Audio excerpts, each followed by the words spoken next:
Slash controller slash H.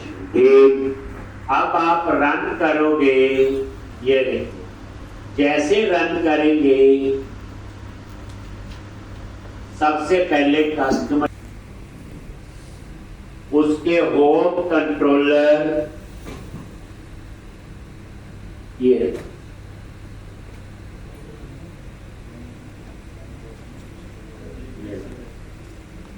आगे अगर लेकिन वो लेआउट नहीं लोड को नहीं वाला लोड। ठीक, तो इसके लिए आप क्या करोगे, बोलो यहीं पे गए मेल प्रोजेक्ट में व्यूज के अंदर ये दो फाइल है, अंडरस्कोर व्यू इंपोर्ट और underscore view start. View start तो पता है, उसमें लेआउट का पाथ होता है और व्यू इंपोर्ट में टैग है।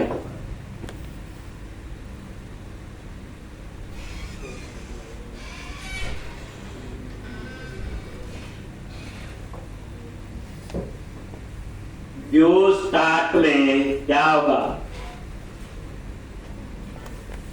व्यू स्टार्ट में क्या है, लेआउट का पाथ बताइए, और इसमें नहीं पाएगा अंडरस्कोर व्यू इंपोर्ट, उसमें टैग हेल्पर की डिटेल, तो क्या टैग हेल्पर यूज होते हैं। इन दोनों फाइल को यहां से कॉपी करना है, काटनी, और इसको एरिया और कस्टमर एरिया में जाके क्या कर दो, बोलो ठीक। कहां कर दिया, कस्टमर एरिया।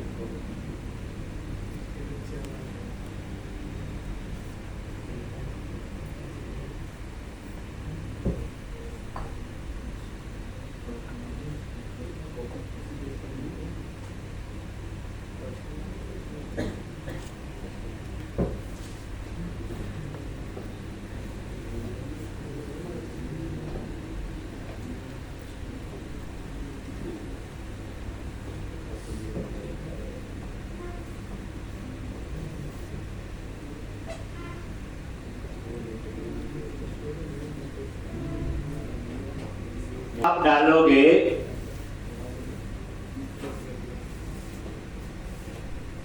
व्यूज के अंदर, यानी व्यूज फोल्डर के अंदर। देख लो एक बार रन करके,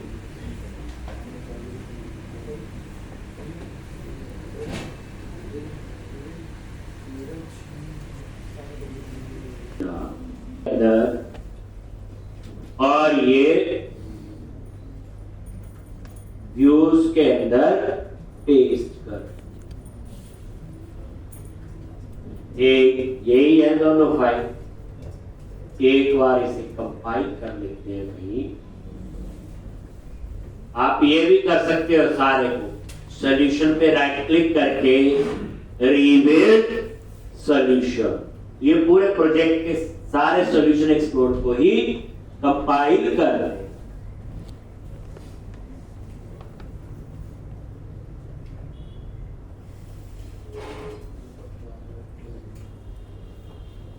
ठीक है जी, और ये देखो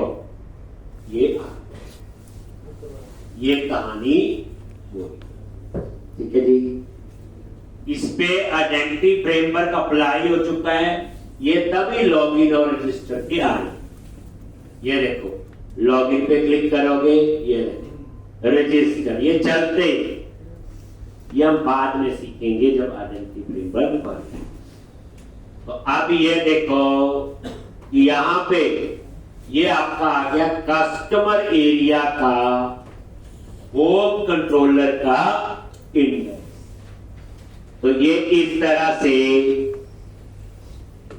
आपने ये सेट कर दिया। तो ये देख लो एक बार कि क्या मैंने किया। इसमें कंफ्यूज नहीं, एक बार करके देखोगे पता चल जाएगा। एक नया एरिया बनाया कस्टमर, उसके व्यूज फोल्डर के अंदर ये दोनों फाइल कॉपी पेस्ट कर दी। बाहर रहने देनी है, नहीं तो बाकी पे अप्लाई नहीं होगी। ये जो है ठीक। अब आप क्या करोगे, इसके ऊपर एक थीम अप्लाई कर, क्या अप्लाई कर दो, थीम। तो बताइए आपको woodswatch.com इस बार वर्जन यूज करो 4, 3 करते थे, वर्जन 4 आगे यहां पे, और यहां पे थीम चूज कर लो, यति कोई भी कर लो, आपने 5-6 कॉपी बनानी है, अलग अलग कर सकते हो।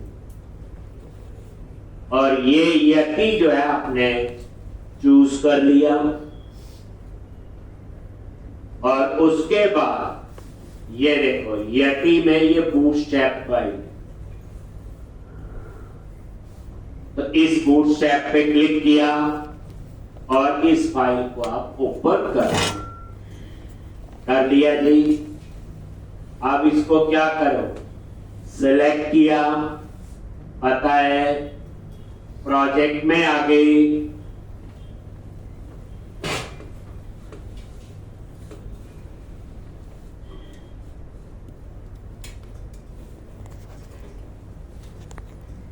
ठीक। और ये देखो www रूट के अंदर लिव, बूटस्ट्रैप, टेस्ट, CSS, और ये फाइल है आपकी bootstrap.css। इस पे क्लिक किया और यहां पे ये सारा डिलीट करो और यहां पे पेस्ट।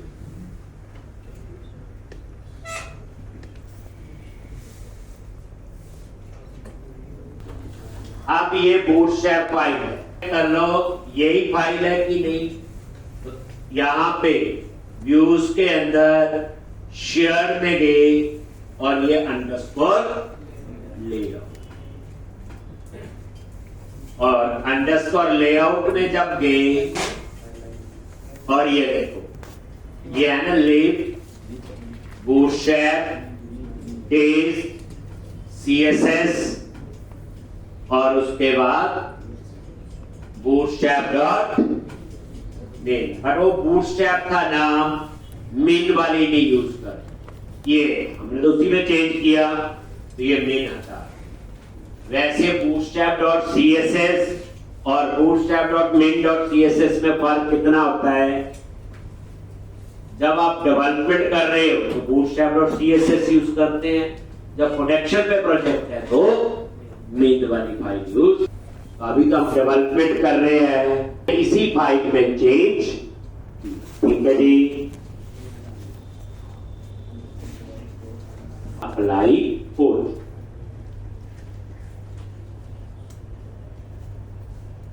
ये तो कोडिंग नहीं है, ये थोड़ा सा एक बार ध्यान देके प्रोजेक्ट को सेटअप कर लेना, बस ये। अब इसमें कोई लॉजिक नहीं है, लॉजिक तो अभी बनने है। एक, अब आप लोग बूटस्ट्रैप देखें अप्लाई करके, तो एक काम कर लो, आपको पता है विजुअल स्टूडियो 2022 के अंदर वो HTML जो है, जब हम वहां चेंज करते हैं तो प्रोजेक्ट कंपाइल करना पड़ता है, याद है? नहीं तो पुराने में क्या करते थे, HTML में चेंज करते थे, ब्राउजर को रिफ्रेश करते थे, आउटपुट आ जाती थी, हमें प्रोजेक्ट दोबारा कंपाइल नहीं करना पड़ता था, याद है?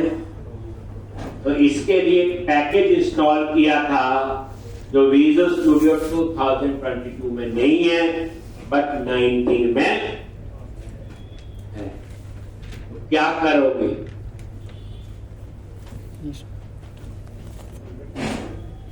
एक तो यहां पे टूल्स, नगद पैकेज मैनेजर, मैनेज नगद पैकेजेस फॉर सॉल्यूशन,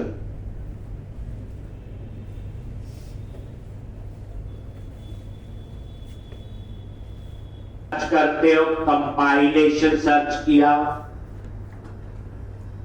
ये सेकंड ऑप्शन है microsoft.asp.nbc.razor.runtime कंपाइलेशन। ये किस पे है? Main project. ये मेन प्रोजेक्ट आपने टिक कर और यहां पे वर्जन 8.0.21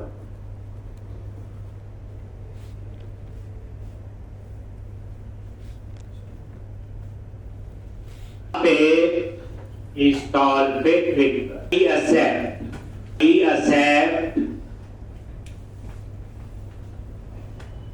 क्लिक किया और ये देखोगे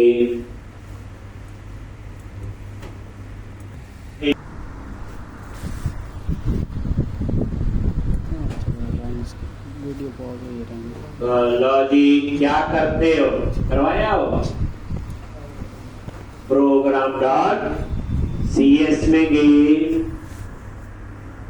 और ये देखो ऐप कंट्रोलर विद यूज, क्योंकि ये जो एप्लीकेशन है ये कौन सी है? MVC। पिछली जो करवाई थी वो थी एड रेजर पेज से लिखा होता, याद करो वो थी सिंगल पेज एप्लीकेशन। बस इसके लास्ट में एड रनटाइम कंपाइलेशन,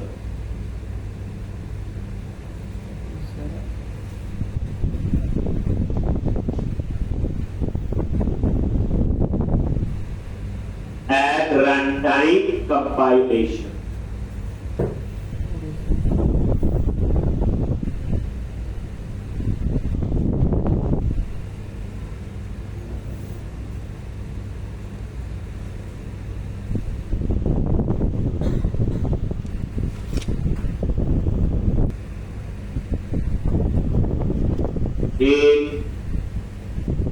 तो अब हम क्या करना आगे?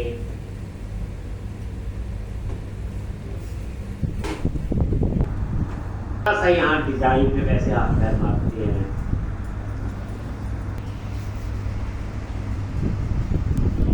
तो मैं चाहता हूँ ये जो हेडर है ये नेविगेशन बार और होना चाहिए,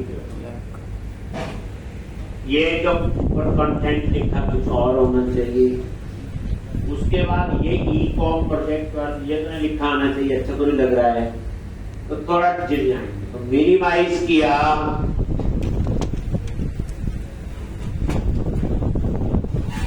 और यहां पे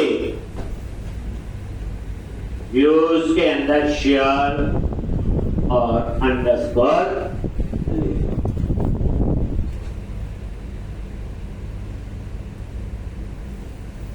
और यहां पे ये देखो बच्चे ये है नैप बार। अब इस नैप बार में देखो बैकग्राउंड कलर बाइट है, ये लिखा हुआ बीजी बाइट। मैंने ये कर देना बीजी राइट, क्या कर दिया? राइट। बीजी मतलब बैकग्राउंड, प्राइमरी, इन्फो, सक्सेस, कोई भी कर सकते। सेव किया, देखो क्या चेंज, रिफ्रेश की। अब ये हटा दो और इनके टेक्स्ट क्या कर दो? वाई। तो यहां पे ये लिखा हुआ, तो इस लाइन को मैंने कमेंट ही बना जिसमें ई-कॉम प्रोजेक्ट ये लिखा हो।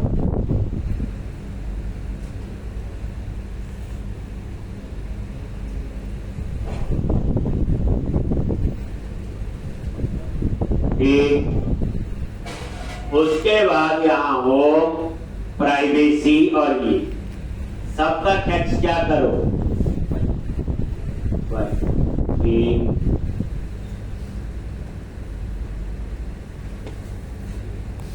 जैसे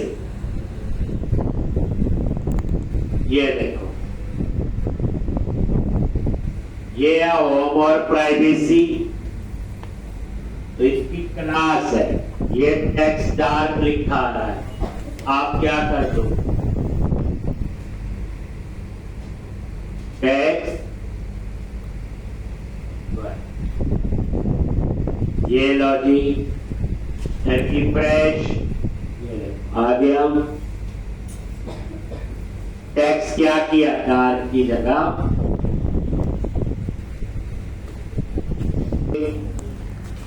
अब ये देखो ये आ गया, लेकिन ये कहां पे है, इनका भी होना चाहिए। देखो किसी के नीचे देखो ये पार्शियल व्यू बना हो और उसका नाम है अंडरस्कोर लॉगिन पार्शियल, ये शेयर व्यू रीयूजेबिलिटी। इस पार्शियल व्यू में जाके मैं इसका भी टेक्स्ट दोनों का वाइट करना चाहिए। कैसे, solution explorer underscore login partial,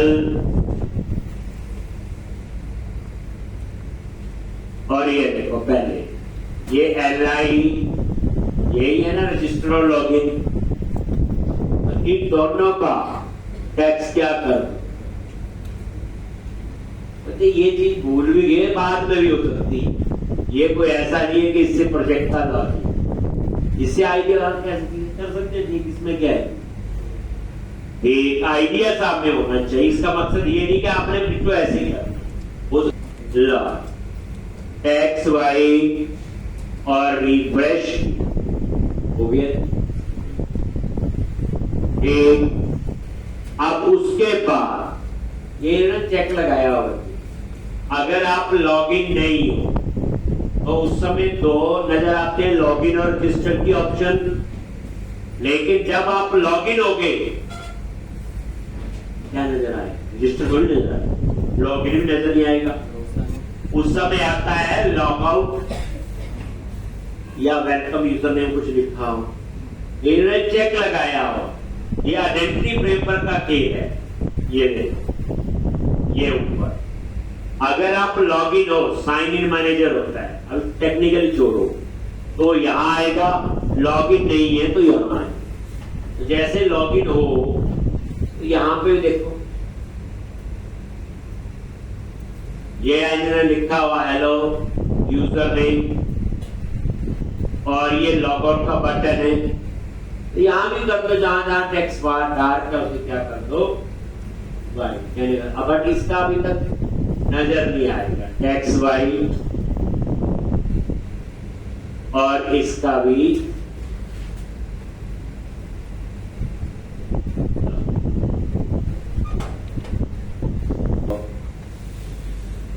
text dark, एक बार ये पर ठीक है, ये वेलकम, ये बाद में ठीक करेंगे। ये इसका फुटर है, ये फॉर्म प्रोजेक्ट, इसको थोड़ा ठीक कर देते हैं ना, अच्छा लग रहा है। लेआउट में आ जाओ और यहां पे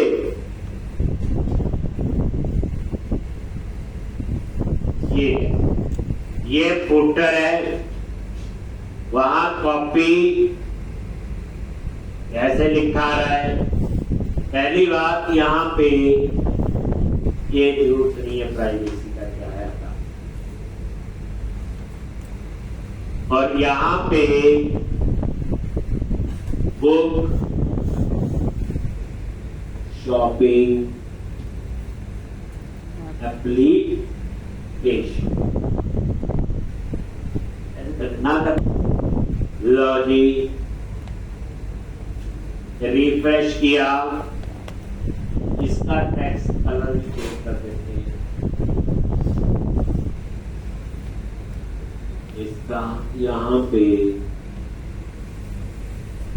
क्या लिखेंगे, टैग साइज पर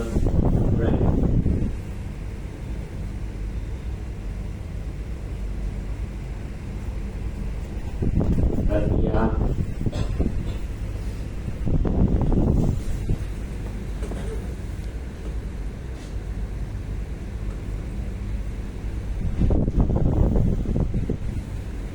लॉजिक प्राप्त। ठीक, तो अब आप लोग थोड़ा सा कोटिंग वाली साइड जाना है, क्लोज किया, इसको भी। अब हम क्या करेंगे, सबसे पहले दो मॉडल बनाएंगे, एक कैटेगरी का होगा और एक कवर का। हम बुक शॉपिंग का बना रहे हैं।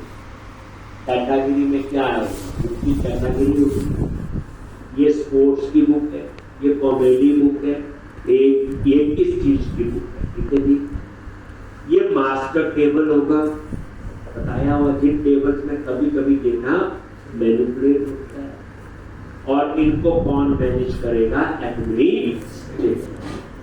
तो एक कैटेगरी मॉडल बनाऊंगा, उसके दो मेंबर होंगे, कैटेगरी आईडी और कैटेगरी नेम। दूसरा बनाएंगे कवर टाइप, हार्ड कवर या सॉफ्ट कवर। हार्ड कवर के थोड़े ज्यादा पैसे होते हैं, सॉफ्ट कवर के थोड़े कम पैसे। ये दो मास्टर टेबल बनाऊंगा, एक का नाम रखूंगा कैटेगरी और एक का नाम कवर टाइप। कैसे, तो सारे मॉडल्स मॉडल वाले प्रोजेक्ट के बना। अब ध्यान ऐड क्लास, और यहां पे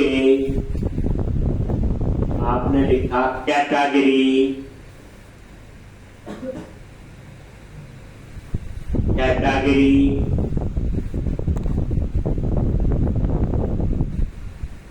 और ये ऐड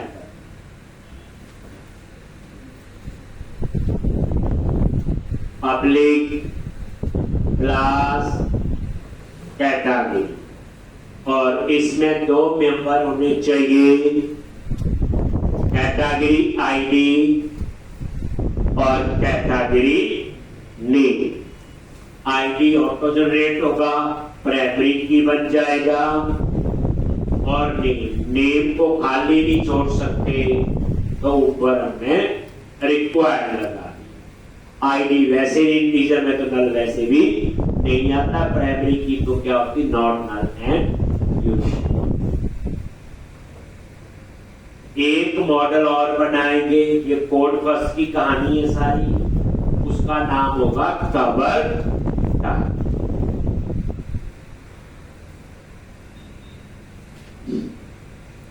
अब डाटाबेस के अंदर ऑलरेडी 7 टेबल बने हुए हैं, दो और बने। दोबारा से मॉडल पे राइट क्लिक करो, ऐड न्यू क्लास, और उसका नाम रखेंगे कवर टाइप। ऐसे मॉडल पे राइट क्लिक किया, ऐड क्लास, और उसका नाम क्या होगा, कवर टाइप। आगे जी पब्लिक, पब्लिक और इंटरनल में क्या डिफरेंस, मॉडिफायर होते हैं पब्लिक के इंटरनल, क्या फर्क है दोनों में, आज समझा। देखो, अगर मैं इसको इंटरनल रहने दूं तो इसका स्कोप है with in this project, outside the project नहीं। यानी इंटरनल मेंबर का जो स्कोप है ठीक उसी एप्लीकेशन के अंदर वो है, तो पब्लिक है, लेकिन उस पूरे प्रोजेक्ट के लिए पब्लिक है, पूरे में एक्सेस हो सकता है, लेकिन दूसरे प्रोजेक्ट में। अब हम लोग इस मॉडल वाले प्रोजेक्ट को दूसरी जगह यूज करेंगे, वहां पे इंटरनल मेंबर का स्कोप नहीं होगा। अब समझो, जैसे यूटिलिटी वाला प्रोजेक्ट है, मॉडल है और एफएक्स है, इसके अंदर कोई इंटरनल मेंबर नहीं है, तो इसका स्कोप कितना होगा, इन्हीं प्रोजेक्ट के अंदर। लेकिन इनको तो मैं ऐड रेफरेंस करके दूसरे प्रोजेक्ट में स्कोप नहीं होगा। अगर हमें स्कोप चाहिए है तो क्या लिखना होगा, नहीं यार, एक अगर मैं इंटरनल करूंगा तो with in this assembly, with in this project आप इसको यूज कर सकते हो, दूसरे प्रोजेक्ट में यूज नहीं कर सकते, इसलिए हम लोग पब्लिक लिखते हैं। इसमें भी दो ही मेंबर हैं, एक कवर टाइप में भी आईडी और नेम।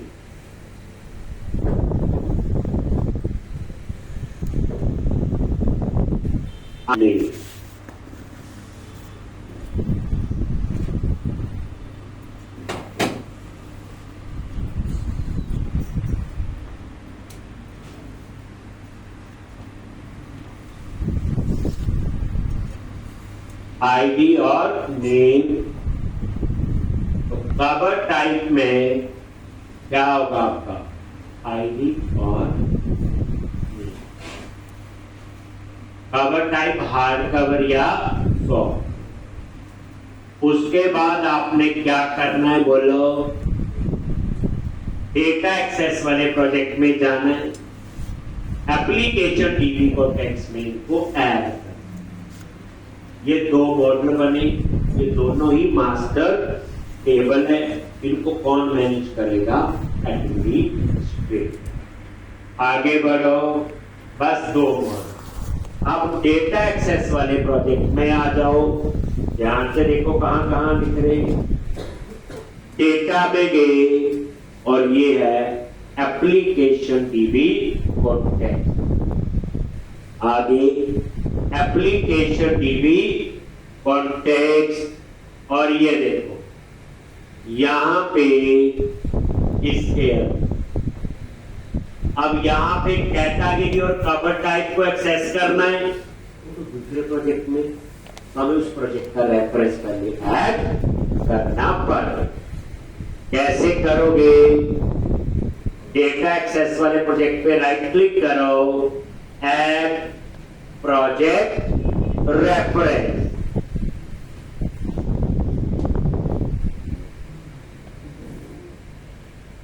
Add project reference.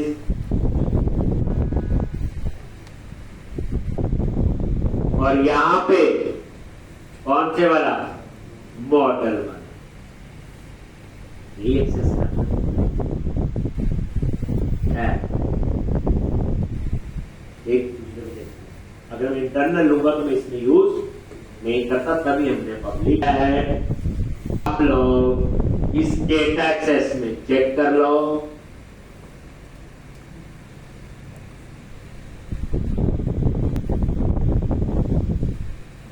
ठीक, अब क्या करना है? अब दो बार टैब प्रेस किया और यहां पे क्या लिखोगे? TB set. और यहां पे कैटेगरी और ये कैटेगरी।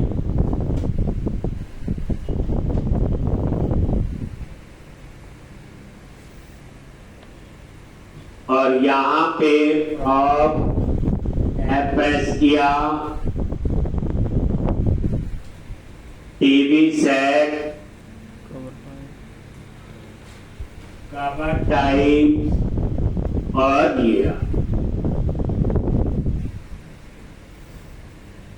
उसके बाद एडमिशन अपडेट डेटाबेस। और ये दो मॉडल में बन जाएंगे या दो टेबल के। कहां पे? डेटाबेस में ऑलरेडी 5 थे और 2 और एक। क्या करोगे?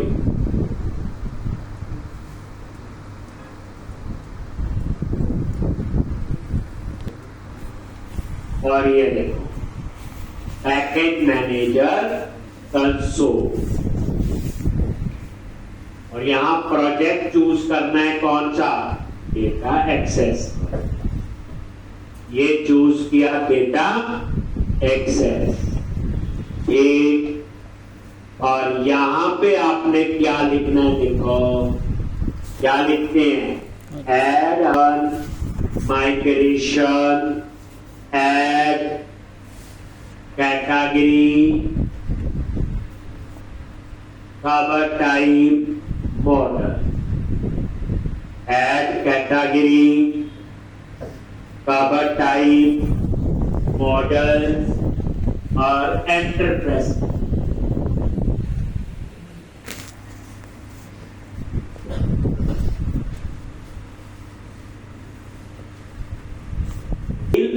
बन गए, याद है आपको? चेक कर ऐसे। ये पहले देख लो, सोल्यूशन एक्सप्लोर में गए, डेटा के अंदर माइग्रेशन फोल्डर में ये फाइल ये देख। अब ये नजर मार लो, ये देखो क्रिएट टेबल कैटेगरीज, 2 मेंबर हो गए आईडी और नेम, और आईडी बन गया इसका प्राइमरी की। दूसरा टेबल है कवर टाइप, आईडी नेम और आईडी प्राइमरी। अब क्या करो, टूल्स पे गए, package manager console, last command क्या लिखनी है बोलो? Update hyper database. असली खेल इसके बाद शुरू होगा। जेनरिक रिपोजिटरी क्या होती है, क्यों बनाएंगे? ठीक, हम डेटाबेस में जाके चेक कर सकते हैं। ठीक, तो ये क्लोज करो पहले, click on view SQL server object explorer, database में जाना अपने, और ये आपका डेटाबेसेस किस नाम से है? ये डीवी ईकॉम 112, और टेबल्स पे देखो ये 2 टेबल ऐड हो गए, कैटेगरीज और कवर टाइप। 7th और एंटिटी फ्रेमवर्क में बना। ठीक है जी। अब हम नेक्स्ट में रिपोजिटरी पैटर्न छुट्टी नहीं होनी चाहिए। ठीक, तो अब आपकी क्लास है बच्चे वेडनेसडे को लगेगी, बुधवार को। ठीक, तो उसमें हम लोग आगे जितना मैंने करवाया बच्चे। ठीक, बताइए छुट्टी किस चीज की है? आप सबको दिवाली की बहुत बहुत शुभकामनाएं।